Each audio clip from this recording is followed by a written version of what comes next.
Hello and welcome to the Nexus for issue 180 of the Star Trek Starship Collection. It's the last standard issue, the last from the subscriptions. It is the Borg cube, as you can see from First Contact. I was going to do a bit of a lengthy video, but then I thought I'd just leave this as a standard video. And it is what it is. We'll have a look at the cube in a minute. Let's take a look through the magazine. My magazine came through a little bit crumpled. And yeah, so it was a little bit crumpled. Here we are. It's the Borg cube from Star Trek First Contact. Obviously in universe information, some really nice shots as well of the cube. If you've watched First Contact and you know what's going on, this basically just runs through what First Contact is, and not too much about the ship itself. Then we get the sides, so we get the four sides. We don't get the top or bottom view, but we do get the four sides here in the plan view, which I tend to like. There's a lot more detail in here, which is really nice. It's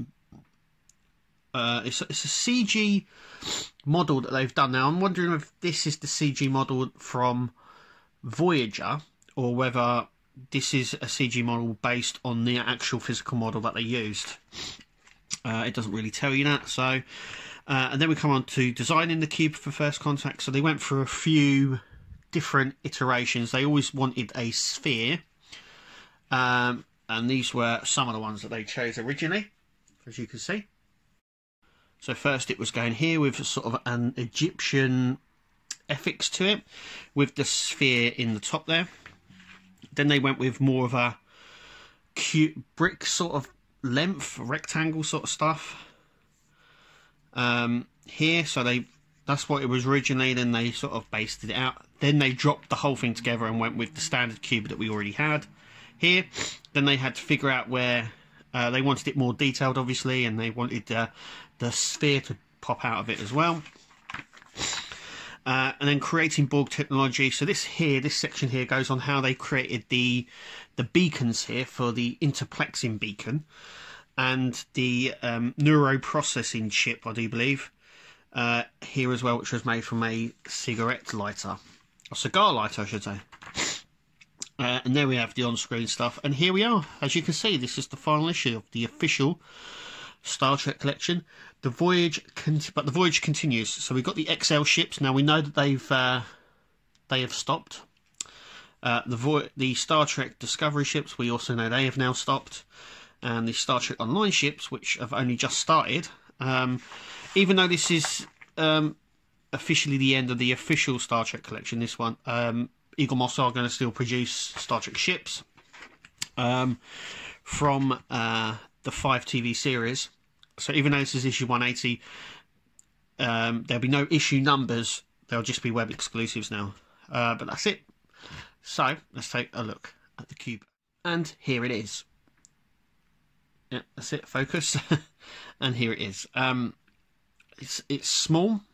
It has a die-cast block inside. You can feel that it's heavy, but it's actually plastic.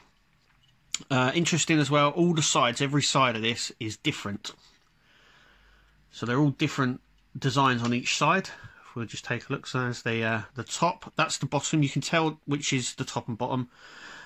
Simply because the bottom here has the imprint lines for that when they assembled it. You can also feel that the magnet or the I think it's just a big block of die cast in the bottom of this, which they've done in a few models, that keeps it down. There we have some side. Let me put some light on so you can see the sides a little better. There is a touch of sort of a grey and a green as well.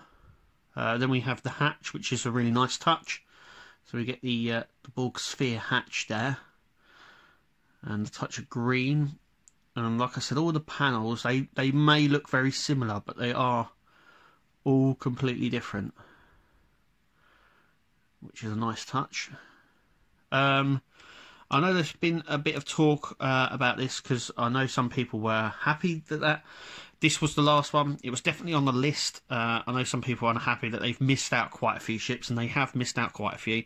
But like I said, they haven't stopped producing them.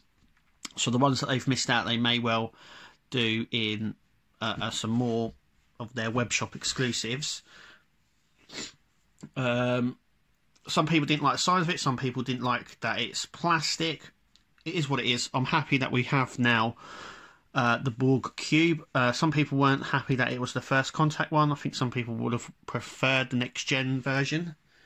And just to put it in comparison, so the free gift that we got right at the very, very, very start of the collection was a Borg cube. I think you can still get them on the web shop. I'm not entirely sure, but I think they're about £20.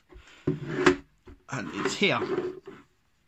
And what I'm going to do is just pan up a little bit so we can get a bit more of a... There we go.